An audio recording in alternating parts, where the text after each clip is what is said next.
और नैरेटिव बन रहा है बेसिकली हाइब्रिड व्हीकल की वजह से, ठीक है? इन्होंने ये सब नेगेटिव मीडिया के ऊपर डाल दिया। मैं बताता हूँ आपको कैसे है, ठीक है? यहाँ पे इन्होंने जो बोला है कि हाइब्रिड व्हीकल जो है जीएसटी बेनिफिट गवर्नमेंट नहीं देगी। लेकिन अगर आप हाइब्रिड व्हीकल को एक कंज्यूमर के एंगल से देखोगे ना, तो मेरे को लगता है हाइब्रिड व्हीकल थोड़ा-सा इनको ओवर पावर कर रहेगा। क्योंकि आप देख लो यहाँ पर जो मारुति है उन्होंने ईवी व्हीकल नहीं निकाला है। हाय एवरीवन, तो डिस्कस करिए टाटा मोटर्स लिमिटेड को।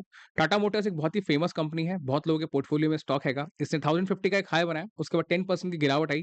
10% की गिरावट आना कोई बड़ी गिरावट नहीं है, लेकिन मार्केट में थोड़ा पैनिक का माहौल ये है कि स्टॉक का रिजल्ट बहुत अच्छा आया, लेकिन उसके बाद भी स्टॉक गिर रहा है। और स्टॉक क्यों गिर रहा है? क्योंकि स्टॉक के अंदर ये जो आप कमेंट्री देख रहे हो, इनकी कॉन्फ्रेंस कॉल है, बहुत हैवी लोडेड कॉन्फ्रेंस कॉल है, काफी बड़ी कॉन्फ्रेंस कॉल है, बहुत सारे पॉइंट्स हैं, कुछ नेगेटिव है, कुछ पॉजिटिव है। सब मैंने आपके लिए मार्क करे हैं, सब मैं आपको बताऊंगा। और इस वीडियो को देखने के बाद आपको कोई और वीडियो देखने की ज़रूरत नहीं पड़ेगी। मैं कोशिश करूँगा आपको पूरी क्लैरिटी इस वीडियो के अंदर दे दूँ, सारा कुछ इसमें कवर कर दूँ। लेकिन इसका मतलब ये नहीं है कि मैं आपको बाय सेल की रिकमेंडेशंस दूँगा, बाय करना है, सेल करना है। आप अपना डिसीजन खुद लेंगे। अपने फाइनेंशियल एडवाइस से ज़रूर डिस्कस करेंगे, तभी कोई डिसीजन इसके अंदर बनाएँगे। तो वीडियो को शुरू करते हैं। टाटा मोटर्स के जो व्हीकल्स हैं, यहाँ पे आप देख सकते हो ये ट्रक्स हैं, जिसको कमर्शियल व्हीकल कहा जाता है। ये पैसेंजर व्हीकल है, ठीक है? ये इनके एसयूवी कॉम्पैक्ट व्हीकल्स वगैरह हैंगे। और यहाँ पर ये जैगुआर लैंड रोवर जो है इनकी सब्सिडियरी है। जो रेवेन्यू सबसे ज़्यादा इनको आता है वो जैगुआर लैंड रोवर से ही आता है, 67% का। Tata commercial 19%, Tata passenger vehicles 11%, vehicle financing 2%, ठीक है? व्हीकल फाइनेंसिंग मतलब जो उधार दे करके लोग पैसा कमाते हैं गाड़ियों के फाइनेंसिंग पे, वो। इनकी मार्केट कैप बहुत बड़ी है, 3,50,000 की मार्केट कैप है। स्टॉक पी 10 का हैगा, काफ़ी लोगों को ये कम लगेगा और ये फेयरली वैल्यूड लगता है मेरे को। क्यों? क्योंकि कंपनी का जो डेट टू इक्विटी है 1.26 है, डेट बहुत ज़्यादा हैगा। रिजर्व्स 84,000 है, डेट 1,07,000 है, तो इसीलिए मार्केट ने ज़्यादा इसको पी नहीं दिया हैगा। जबकि कॉम्पिटिटर अगर आप देखोगे मारुति या कोई और, वो 30 के पी के आसपास ट्रेड करे, 25-30 की रेंज में। आरओसी 20% है, आरओई 49% है, तो ये काफ़ी शानदार है, काफ़ी हेल्दी है। डेट टू इक्विटी ज़्यादा है, जैसे मैंने आपको बताया डेट बहुत ज़्यादा है कंपनी के ऊपर। प्लेज परसेंटेज 0 है, प्रमोटर ने कोई भी शेयर गिरवी नहीं रखा हुआ। बात करते हैं इनके सेल्स के नंबर की, तो यहाँ पे क्वार्टरली सेल्स बहुत अच्छी है। 13% की ग्रोथ है। आप इनके नंबर देखोगे अगर, तो ये हाईएस्ट एवर सेल्स यहाँ कंपनी ने करी है। मार्जिन हेल्दी है 14% की। और यहाँ पर इनका जो एक इंटरेस्ट का खर्चा जा रहा था, वो कहीं न कहीं कम हुआ है। क्यों कम हुआ है? क्योंकि मैनेजमेंट ने जो डेट है 1,34,000 से घटा करके 1,07,000 कर दिया इस साल में। इसीलिए इस क्वार्टर के अंदर जो इनका इंटरेस्ट है 2,400 से घट के 2,200 हो गया है। डेप्रिसिएशन बढ़ गया है क्योंकि इनके एक और प्लांट है जो कि स्टार्ट होने वाला है, तो उस प्लांट का भी डेप्रिसिएशन इनको ऐड ऑन करना पड़ेगा इस क्वार्टर के अंदर।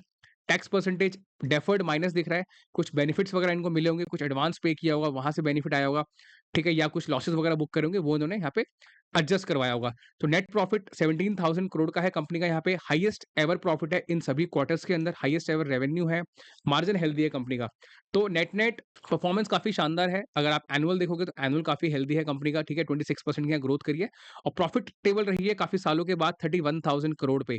तो प्रॉब्लम कहाँ आ रही है? आगे देखते हैं। बैलेंस शीट में मैंने बताया डेट ज़्यादा है, रिजर्व्स अच्छे हैं, कोई प्रॉब्लम नहीं है। Cash and working capital healthy है, अपनी इन्वेस्टमेंट्स वगैरह कंपनी कर रही है, प्लांट वगैरह खोल रही है। तो इन्वेस्टर्स पोर्टफोलियो देख लेते हैं एक बारी, ये भी काफ़ी अच्छा है। प्रमोटर के पास 46% का स्टेक है। प्रमोटर कौन है? Of course Tata sons, Tata private limited, ठीक है? एफआई के पास 19% है, अच्छा लग रहा है देखने में। डीआई 16%, पब्लिक 18%, ये भी डिसेंट है। अब बात करते हैं सीधा प्रॉब्लमैटिक एरिया की, जो कि है कॉन्फ्रेंस कॉल। यहाँ पे कुछ इंपॉर्टेंट पॉजिटिव चीज़ें पहले दिखाता हूँ मैं आपको। और पॉजिटिव के अंदर आप देखोगे कि इनका एक और प्लांट है जो कि फैसिलिटी है सनाड के अंदर, ये लोकेशन का नाम है सनाड, जो कि प्योरली ईवी आर्किटेक्चर है। जितने भी व्हीकल्स बनेंगे, इलेक्ट्रिक व्हीकल्स बनेंगे वहाँ पे, वो प्रोडक्शन स्टार्ट हो जाएगी वहाँ पे। और कंपनी काफ़ी एक्साइटेड है उसको लेकर के।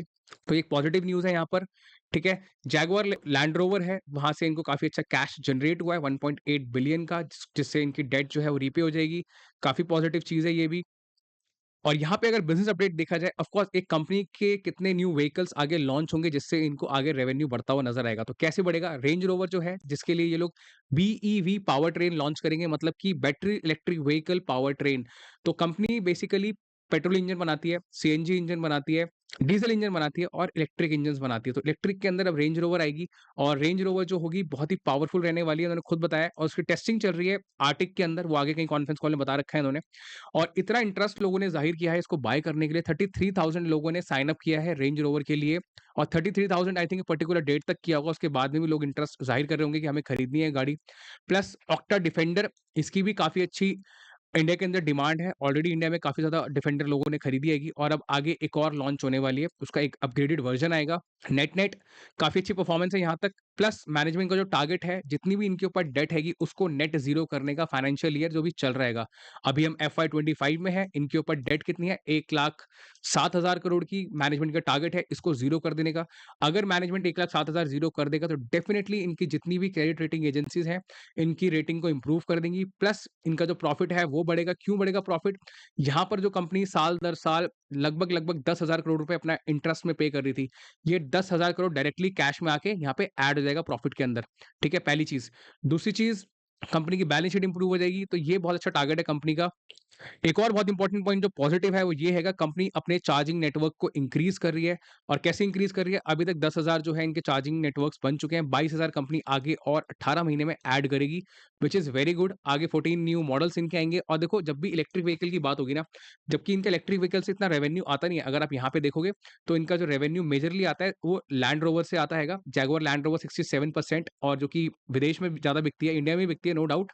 Tata commercial vehicle 19%, Tata passenger vehicle, ठीक है, जो इंडिया के अंदर आप लोग गाड़ियां देखते हो, टाटा पंच आप देखते हो या टाटा नेक्सॉन देखते हो, सबसे ज्यादा जिसकी नंबर प्लेट ग्रीन कलर की होती है इंडिया के अंदर, तो उसका रेवेन्यू सिर्फ 11% का है। कंपनी उसी को आगे इंप्रूव करने की कोशिश कर रही है, ताकि इंडिया के अंदर जितने ज्यादा चार्जिंग स्टेशन होंगे, तो आगे चाहे वो रेंज रोवर बेचे इंडिया में इलेक्ट्रिक वाली, या फिर बाकी की जो और गाड़ियां हैं, उसके लिए चार्जिंग स्टेशन बहुत इंपॉर्टेंट है। तो नेट नेट ये पॉजिटिव चीज है, कंपनी आगे अपने स्टेशन को इंक्रीज करने वाली है। बात करते हैं नेगेटिव फैक्टर्स की। नेगेटिव क्या है कि इनकी डिमांड इंपैक्ट क्यों हो रही है? ठीक है, डिमांड इम्पैक्ट का मतलब ये है कि जीडीपी से कम ग्रोथ क्यों आएगी आगे, और क्यों आ रही है अभी भी। तो देखो, इन्होंने क्लियरली ये चीज़ बताई है कि जो मै डिमांड जो है वो लेस देन 5% रहेगी, जीडीपी से कम रहेगी। 5% से लेस का मतलब क्या होता है? या तो 1% होगा, 2%, 3%, 4%, 4.5% तक सब कुछ लेस देन 5% है। तो आगे डिमांड क्या रहने वाली है हमें नहीं पता, लेकिन लेस देन 5% रहेगी, पहली चीज़। दूसरी चीज़, जीडीपी से कम होने वाली है, ओके, कोई बात नहीं। अब इसका इम्पैक्ट क्यों है? इम्पैक्ट पहली चीज़ तो ये है कि पहले बहुत अच्छी डिमांड ऑलरेडी हो चुकी है। जो गाड़ियाँ 2.73 मिलियन बिक रही थी, वो एकदम से 4.2 मिलियन तक वो डिमांड चलेगी। लोगों ने बहुत तेज़ी से गाड़ियाँ खरीदी हैं। इनका जो प्रोडक्ट है बहुत जल्दी मार्केट में एक्सेप्ट हो गया, तो वो एक पॉजिटिव चीज़ ऑलरेडी रही है। प्लस इन्वेंटरी बहुत हाई है, ठीक है? मार्केट ने ऑलरेडी सेक्युलर ग्रोथ ट्रेंड देखा है, तो इनका कहना है कि जो डिमांड आगे स्लो होगी, आगे जाकर के ये पिकअप कर लेंगे। नेट-नेट थोड़ा-सा ग्रोथ ट्रेंड जो है थोड़ा स्लो रहने वाला है। क्यों? क्योंकि पास्ट में काफ़ी अच्छी ग्रोथ कंपनी ऑलरेडी कर चुकी है, तो ये वाला साल थोड़ा-सा आपको थोड़ा स्लो दिखेगा, थोड़ा फ्लैटिश दिखेगा। इसीलिए स्टॉक के अंदर थोड़ी गिरावट जो है आपको देखने को मिल रही है। एफआईआई माल बेच रहे होंगे। एक और बहुत इंपॉर्टेंट क्वेश्चन है, पूछा गया कि ईवी की जो वॉल्यूम्स हैं इंडिया के अंदर हिट हो रहे हैं, पर्टिकुलरली अप्रैल मंथ के अंदर स्लो डाउन देखा गया है, तो क्या आगे डिमांड इवॉल्व हो रही है? तो शैलेश चंद्रा, ये मैनेजमेंट का पार्ट है, इन्होंने कहा ये सब नेगेटिव कमेंट्री जो आ रही है, ये सब ग्लोबल मीडिया की तरफ से आ रही है, इंडियन मीडिया की तरफ से आ रही है। ये सब इनका कहने का मतलब नेट नेट जो मैं समझ पा रहा हूँ ये है कि जो कॉम्पिटिटर्स हैं वो फैला रहे हैं, ठीक है? कोई भी ऐसी प्रॉब्लम नहीं है डिमांड के अंदर।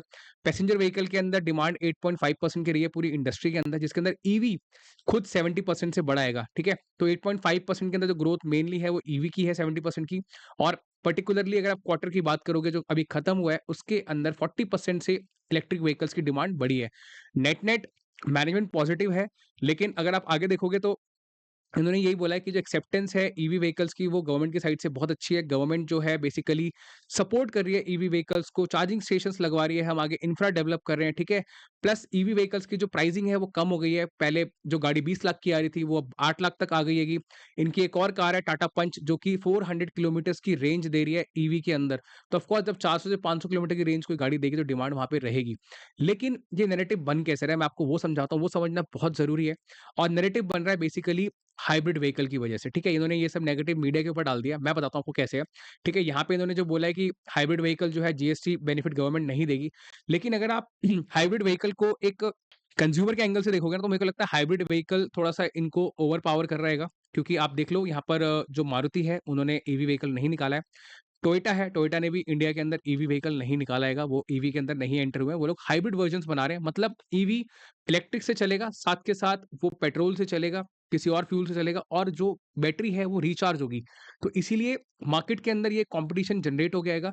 और मैनेजमेंट का कहना है कि ये सब नेगेटिव कमेंट्री फैलाई जा रही है, लेकिन मेरे को लगता है ये कॉम्पिटिशन वाली बात है। डिमांड कैसे प्ले आउट होगी पूरे साल के अंदर, वो आगे हमें देखना पड़ेगा। तभी मैनेजमेंट खुद भी कह रहा है कि थोड़ी सी फ्लैटिश रहेगी कर्व, थोड़ी सी ग्रोथ जो है कम रहने वाली है। लेकिन इसका मतलब ये नहीं है कि ईवी व्हीकल्स नहीं बिकेंगे क्योंकि गवर्नमेंट खुद सपोर्ट कर रही है ईवी को। आप देख रहे हो ईवी बसेस कितना अच्छा परफॉर्म कर रही है इंडिया के अंदर। इलेक्ट्रा ग्रीन टेक की अगर आप वो देखोगे ऑर्डर बुक, इलेक्ट्रा जो शेयर है, उसकी ऑर्डर बुक अगर आप देखोगे तो बहुत हेवी है। उसी तरीके से इस कंपनी के पास भी काफ़ी अच्छे-अच्छे ऑर्डर्स हैं। नेट-नेट कंपनी का साइज़ बहुत बड़ा है। एक रीज़न वो भी है कि इनकी ग्रोथ बहुत तेज़ी से हो पाना इतना आसान नहीं है क्योंकि जो क इंडस्ट्री ऑलरेडी 70% से बढ़ रही हो, उसको आगे आप बड़ी ग्रोथ की उम्मीद करो, वो पॉसिबिलिटी नहीं है। ठीक है? नेट-नेट इनकी बाकी की ग्रोथ अच्छी आ रही है। इन्होंने बता दिया किस तरीके से डिमांड जो है थोड़ा ये लोग ऑप्टिमिस्टिक हैं, फ्लैटिश रहेगी। ये लोग अपने खर्चों को कम कर रहे हैं। ये लोग अपने खर्चों के अंदर जैसे फ्रेट कॉस्ट वगैरह है उसको कम करने की कोशिश कर रहे हैं ताकि इनके जो मार्जिन्स हैं वो इम्प्रूव हो सकें। प्लस अपने नंबर ऑफ फिजिकल स्टोर्स हैं, वो कॉम्पिटिटर मतलब कि मारुति ऑफ कोर्स इनका कॉम्पिटिटर है। मारुति जो है लीडर है। मारुति के 4000 स्टोर्स हैं, तो इनके 1450 हैं। तो ये अपने नंबर ऑफ स्टोर्स को जो है जहाँ पे सेल साइड है उसको ये लोग बढ़ा रहे हैंगे और कॉशियसली इंक्रीज करें। Word is cautiously increasing the network because we want to see the combination of profitability of our dealers. तो जहाँ पे डिमांड होगी वहाँ पे ये लोग ओपन करेंगे। ऑफ कोर्स वो एक खर्चा होता है। मैनेजमेंट काफ़ी ऑप्टिमिस्टिक है और काफ़ी कॉशियस है उस चीज़ को लेकर के। बाकी बैटरी वगैरह की बात यहाँ पे हो रही है।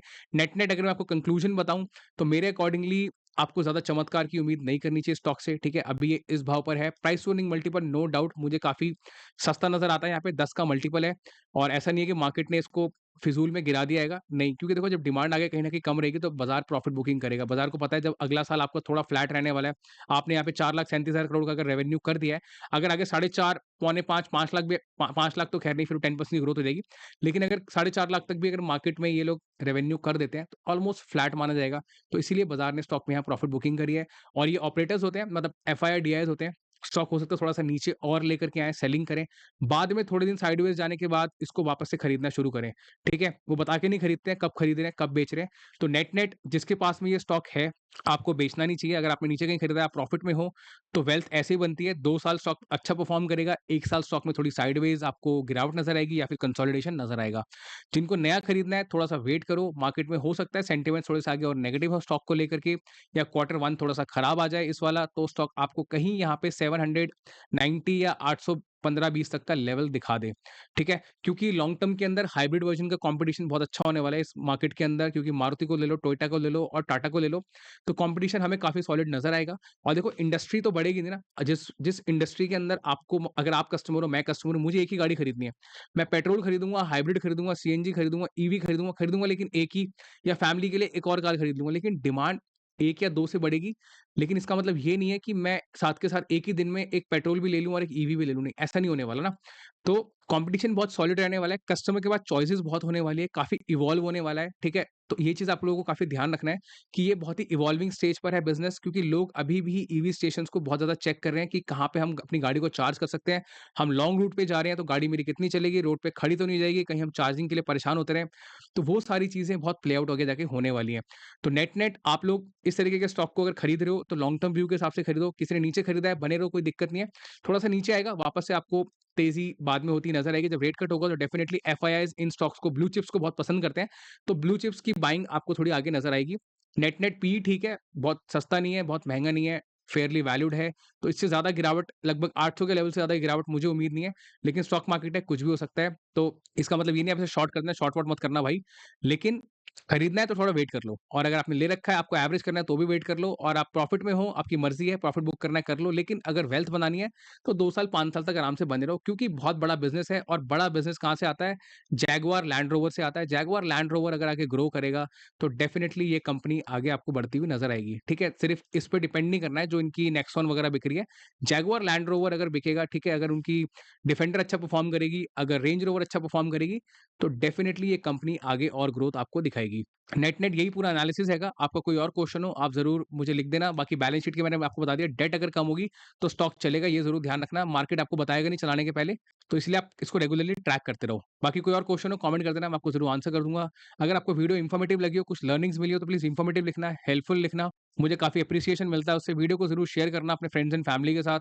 मेरे चैनल पे आपको ऐसी इन्फॉर्मेटिव और वीडियोज़ मिल जाएँगे। आप यहाँ पे देख सकते हो अगर कोई स्टॉक आपके पोर्टफोलियो में है, अपना वीडियो भी अगर आप मेरे चैनल पे जाके देखोगे, तो आपको लॉन्ग टर्म का पूरा व्यू मिलेगा, किस तरीके से हम पूरी कॉन्फ्रेंस कॉल सब कुछ कवर करते हैं उसके अंदर। तो प्लेलिस्ट ज़रूर चेक करना, आपके पोर्टफोलियो में कोई ना कोई स्टॉक ज़रूर आपको उसमें मिल जाएगा और आपको डिटेल्ड व्यू मिलेगा उसके अंदर। तो इस वीडियो के लिए इतना ही, मिलते हैं अगली वीडियो में। Thank you so much.